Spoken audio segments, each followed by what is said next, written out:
Oke, perkenalkan, nama saya Putri Rahmawati. Di sini saya akan menjelaskan tugas CLO 3. Jadi di sini nomor 1, perhatikan gambar berikut. Nah, mungkin di sini saya akan menampilkan gambarnya di sini. Oke, jadi baik, saya lanjutkan. Di sini kita melihat gambarnya, di mana berdasarkan grafik fx berwarna biru di atas, apakah fungsi fx kontinu dan terdefinisi di titik berikut. Nah, di sini opsi A itu x sama dengan min 1. Di sini x sama dengan min 1. Jadi x sama dengan min 1. Mana sih? X sama dengan min 1. Maaf, di situ saya kurang melihat minnya. Di situ tidak kontinu karena nilai limit dari kanan tidak sama dengan fungsinya. Terus diferensiasi tidak, karena untuk diferensiasi grafiknya selalu smooth atau tidak patah-patah. Dan juga B, x sama dengan D, kontinu ya, karena nilai limit kiri dan kanan sama dengan nilai fungsinya, serta grafiknya tidak terputar. Nanti saya bakalan taruh grafiknya di sebelah sini. Oke. Jadi lanjut. Jadi di sini nanti saya akan menaruhkan gambarnya. Oke, lanjut ke C. X sama dengan 1,5. Nah, di sini kontinu atau enggak? Ya, tidak, karena grafiknya itu terputus-putus. Mungkin kalian bisa lihat grafik yang di atas itu terputus-putus otomatis nilai limit kiri tidak sama dengan limit kanan. Ya, tidak sama dengan limit kanan, tidak sama dengan juga dengan nilai fungsinya. Terus diferensi apakah iya atau tidak? Itu tidak, karena terjadi perubahan kemiringan yang mendadak atau tajam.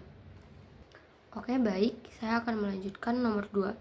Nah, nomor 2 di sini kita lihat soalnya diberikan kurva fungsi fx sama dengan x pangkat 3 kurang 3x tambah 2. Tentukanlah opsi A, turunan fungsi fx. Nah, di sini kita ditanya turunan fungsi fx. Jadi di sini saya akan memperlihatnya. Jadi di sini fx sama dengan x pangkat 3 kurang 3x tambah 2. F aksen x sama dengan 3x pangkat 2 kurang 3. Jadi ini adalah jawabannya. Terus kita lanjut ke opsi B. Opsi B, f aksen x sama dengan 3x kuadrat dikurang 3. Ya, kenapa bisa kuadrat? Karena di sini udah kita kurangi.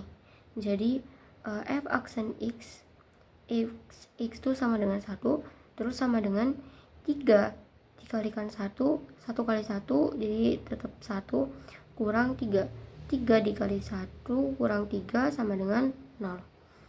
Lanjut di opsi C.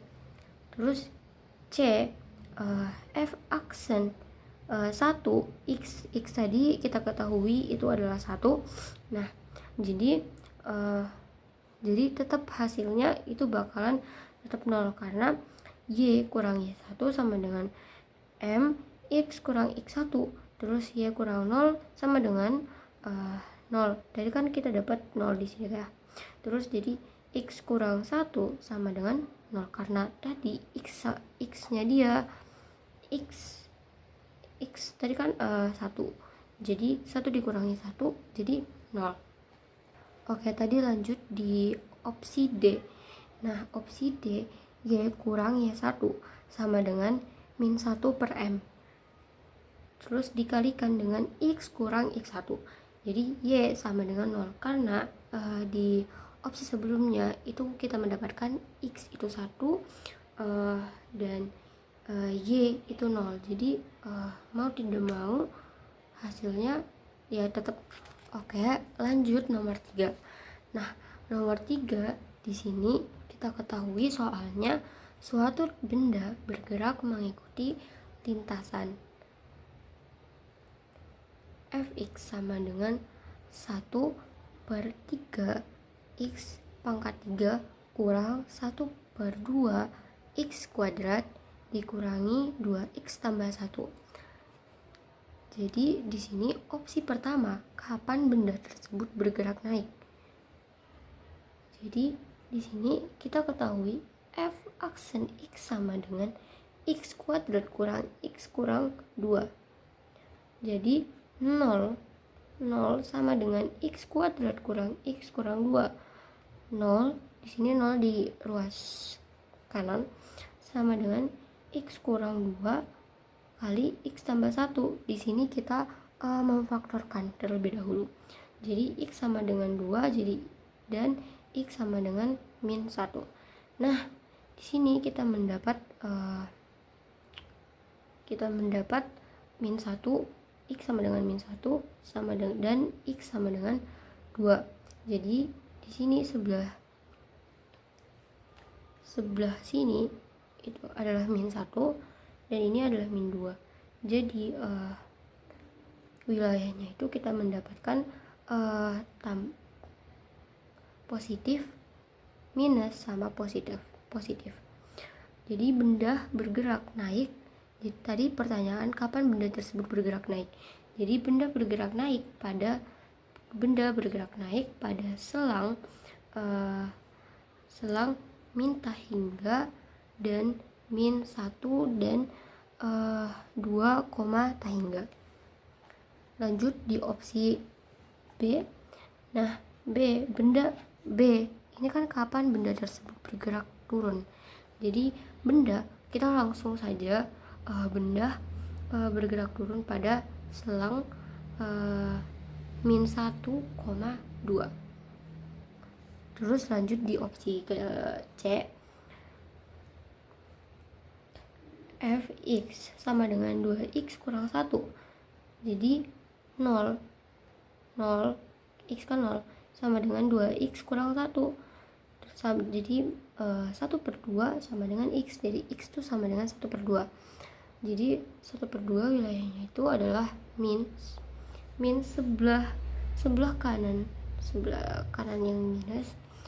Ini adalah minus, terus di sini plus. Terus tadi pertanyaannya kapan lintasan dari benda tersebut cekung ke atas. Jadi benda tersebut cekung ke atas ketika 1/2 tahingga. Terus lanjut ke bagian D. Kapan lintasan dari benda tersebut cekung ke bawah. Benda tersebut cekung ke bawah ketika min tahingga 1/2. Jadi kenapa bisa min tahingga bisa 1/2? Tadi kan C kita sudah mendapat cekung ke atas. Jadi otomatis ketika cekung ke bawah itu min tahingga dan 1/2. Mungkin langsung bisa kita dapatkan. Lanjut ke opsi ke E. Seperti cara pada abjad pertama itu kan F aksen X sama dengan X kuadrat kurang X kurang 2. Jadi sama seperti cara ke pertama yang opsi E. Jadi di sini yang sudah saya gambarkan yang ini. Jadi di sini min 1 itu ke atas, min 2 itu grafiknya ke bawah. Kurva pokoknya ini garisnya ke bawah, terus min kedua itu dia naik. Jadi maksimal sama minimal. Jadi di sini kita cari nilai maksimalnya F min 1. Jadi X itu sama dengan min 1. Jadi sama dengan 1/3 dikali min 1 akar 3 min 1/3 kali min 1 kuadrat kurang 2 kurang 1 tambah 1. Jadi sama dengan min 1/3 kurang 1/2 tambah 2 tambah 3. Terus hasilnya kita mendapatkan 13/6. Jadi hasilnya yang kita dapatkan itu min 1,13/6. Terus di sini kita mencari nilai minimum juga. Nilai minimum F2 X-nya itu 2 sama dengan 1/3 kali 2 pangkat 3 kurang 1/2 dikalikan dengan 2 akar 2 pangkat 2 kurang 2 kali 2 tambah 1 sama dengan 1/3 kurang 2 kurang 4 tambah 1. Terus sama dengan min 7/3. Jadi hasilnya itu adalah 2, min 7/3. Lanjut ke opsi terakhir yaitu F. Di sini tentukan pada titik mana benda tersebut berbelok. Jadi gimana sih titik tersebut berbelok?